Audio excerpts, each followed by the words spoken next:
Welcome into Pesto's Test Kitchen on the road down in downtown Youngstown. Historic downtown Youngstown. Yeah. A little cloudy of a day, but spring is upon us. It is. We're turning the corner. We're turning the corner. The grass is getting green. Snow falls again.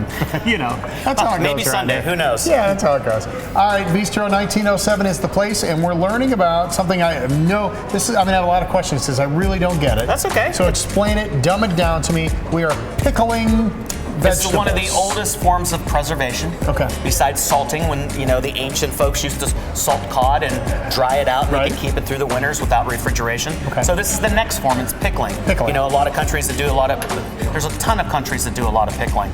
And we're one of them, and Mexico's one of them, and we're going to be doing a lot of pickling at Wahaka. Okay. So that's why we're talking about this stuff, because Wahaka is around the bend too. These are kind of a Mexican mix of vegetables that you would use. Yes. Okay. It is. It is. All right, let's tell them what we have. Well, we're going to pickle some different vegetables, some different chilies, some long chilies, some jalapenos. We're going to make something called escabeche, which is kind of like, how everybody in the Mahoning Valley gets a side of peppers and bread? Yeah. It's like their version of that, but it would be tortillas, and it would go with roasted meats or stewed meats or anything like that. Okay. And that's just a combination of carrots, typically, red onion, jalapenos, chilies, peppers sometimes, tomatoes sometimes, garlic, bay leaves, peppercorns, Mexican oregano, very, very important Mexican oregano. It's a little bit more citrusy than any other oregano, and sugar, salt, and vinegar, and water. Does pickling change the taste of them? Does it make these less hot, or these taste better, or anything like that? Salt makes things less hot as well. Okay. So if you add salt to peppers, it'll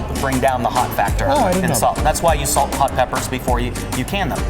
Or they're going to be really, really, really spicy. Okay. So, as a quick rule of thumb, a good pickling methodology is 3 parts of vinegar, 2 parts of water, and 1 part of sugar and salt combined. Okay. At an equal ratio. Yeah. And you mix that together, and you bring that to a boil.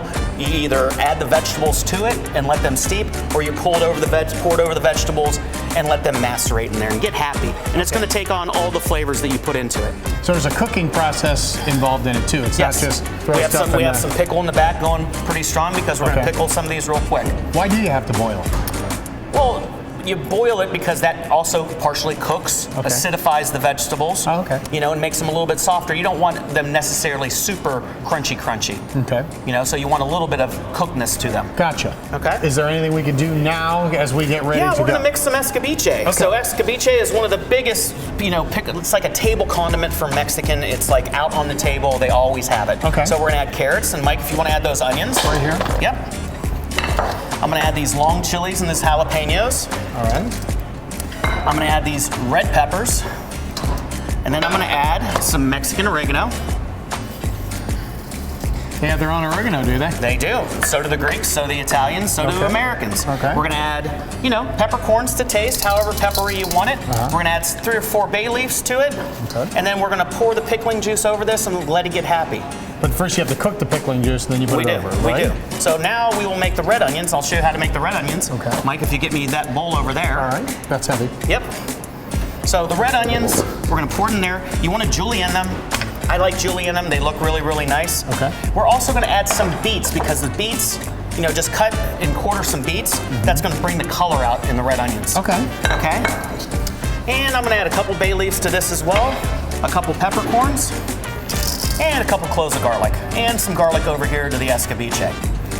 And we're going to pour the hot liquid over this, and we're going to let it sit for about 15 minutes. And it's going to have a slight pickle to it, and then we're going to let that rest for a day or two, and then it's going to be fully acidified, vinegar, and delicious. And then you're ready to go. And then you can take this and put this on any kind of roasted meat. My favorite thing to put it on is tacos, of course, because I'm addicted to tacos. And the difference between this and this is it called something different? No, it's just pickled red onions. Okay. So you can use this in any culture. This could be Peruvian, this could be Mexican, this could be in any kind of culture. There's pickled vegetables, anything. They use it to brighten the flavor of a very savory dish. Okay. So like a stew. You know how it's really rich and savory? If you add a little bit of this, it's going to bring out all the flavors in the stew, plus make the flavor a lot brighter. And then you said we don't have to put this in the fridge because we're afraid of it. You can put it in the fridge and it'll last longer, but you can keep this out at room temperature. Absolutely. Fantastic. I wouldn't keep it out at room temperature for 3 months in the middle of summer. I get that. You know what I mean? Yeah, I get that. But you can keep it at room temperature. Okay. All right. So we'll do our break for now. Yes. And then when we come back later on in the show, we'll show you the process of how it works. Yeah. What it looks like when it's done. Yep. And then we'll get to try it. Absolutely. Sounds good, Mike Case. This is exciting. It is. Pickling 101 here with Mark Canzonetta in Pesto's Test Kitchen. Be back with more in downtown Youngstown in just a little bit.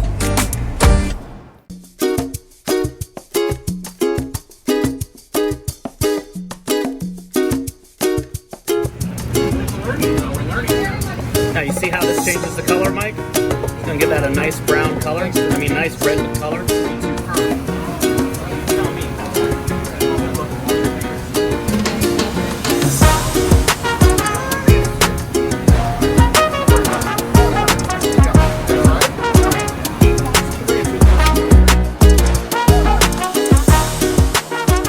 Back here in Pesto's Test Kitchen at Bistro 1907 here in downtown Youngstown. And before we go through this, let's get people up to speed. Sure. We were in the kitchen cooking. We were in the kitchen cooking. We actually added the red onions, the jalapenos, to their pickling agents. And it was boiling, and we cooked them in the pickling agent for less than 5 minutes. We just wanted to take some of the crunch off the jalapenos, some of the crunch off the red onions, and we wanted to get those beets to leach their beautiful color and flavor into those red onions. And if you missed it from earlier, the liquid we cooked them in was? It was a pickle, and we do the 3-2-1 recipe. We do 3 parts of vinegar, and I like to use good old rice vinegar right over there. I love rice vinegar. It's a very neutral vinegar. If you want to use red wine vinegar, use red wine. If you want to use white vinegar or cider vinegar is used a lot in pickling as well. Okay. I like the rice wine vinegar because it's got a neutral flavor.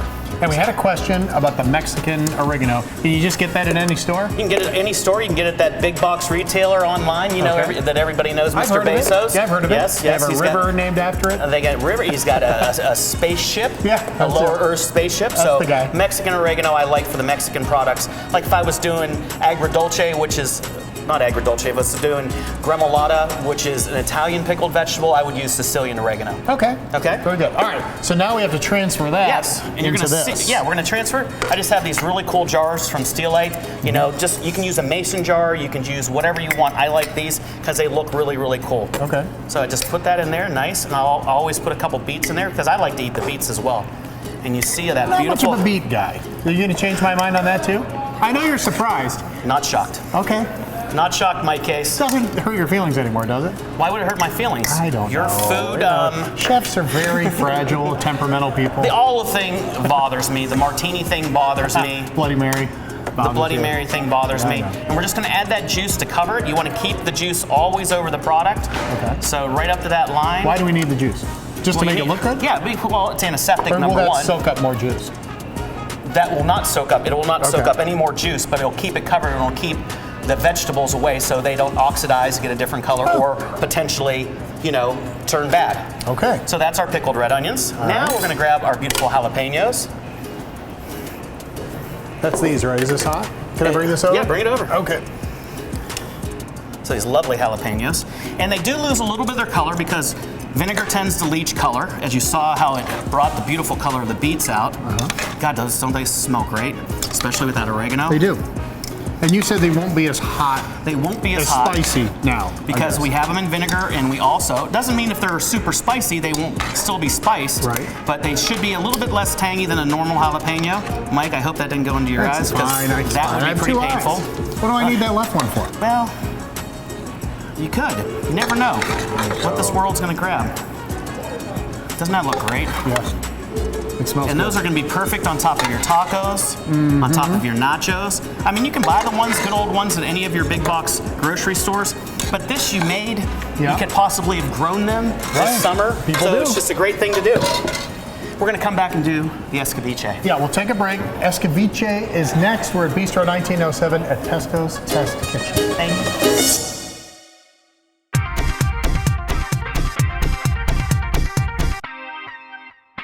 Hey, Mike Case, look at all these beautiful colors. I love it. Isn't that just like, it just says fun, festive, Like And if this was just on somebody's counter, you would think it was a decoration. That's how nice they look. it does. Am I It right? does. It does. It looks So, great. Bring people up to speed one more time. In this one, That's the escabeche, not escabeche.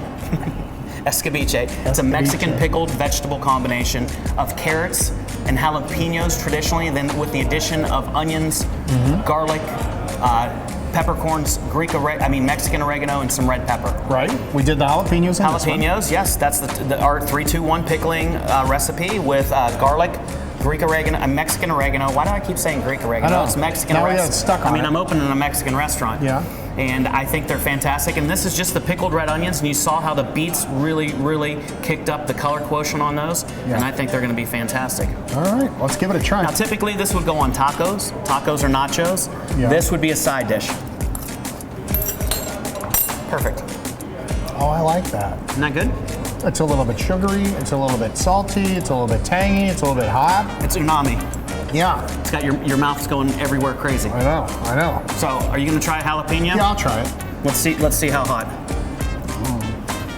You tell me. They're awesome. They're not bad?